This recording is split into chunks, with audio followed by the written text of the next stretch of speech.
We are going to do a screening at the Tyneside Cinema tonight in Newcastle. We got invited up to do it, which is lovely because I'm from the area, to do a little Q&A with us about the development of the film from the book. The Minnesota Goats is a true story about a crack team of American soldiers from the early 1980s who decided to try and harness the power of the paranormal, because one of the paranormal things they were trying to learn was how to kill goats just by staring at them. I got sent the book by the BBC and the producer, Paul Lister, and asked if I'd be interested in trying to adapt it into a film. And I read the first chapter where a general tries to walk through the wall of his office and immediately thought, yes, I would like to do this very much. I was interviewing a soldier in Hawaii and he told me he was part of this thing called Project Jedi, which was all about killing goats just by staring at them, and intuition. You know, that was one of Project Jedi's big things. You have a fork in the road.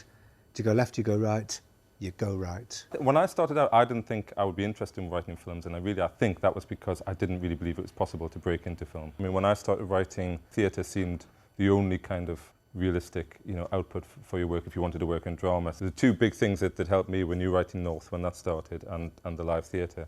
But the idea that there is, real funding available for filmmaking is fantastic. And I think anything that makes people realise you can do it, you don't have to be from London, you don't have to be from a certain background, you can make films, from wherever you are, is all to the good. But it all fell together very nicely, and then it all totally fell apart, and then eventually came together again. It was incredibly difficult. I mean, we went through this weird thing where we sent out the script, people said they loved it, and Clooney talked about directing it. We had this amazing first week where suddenly we were getting to kind of A-list Hollywood, which none of us had expected. I think after about 4 years, Peter's script was in danger of becoming like the worst thing you could possibly have, which is one of the great screenplays that never got made. Clooney had come on board and said that he would be in it, and Grant was going to direct, and he managed to gather together a great cast who all said they would do it for scale rather than for their normal money. And then right at the end, Peter got a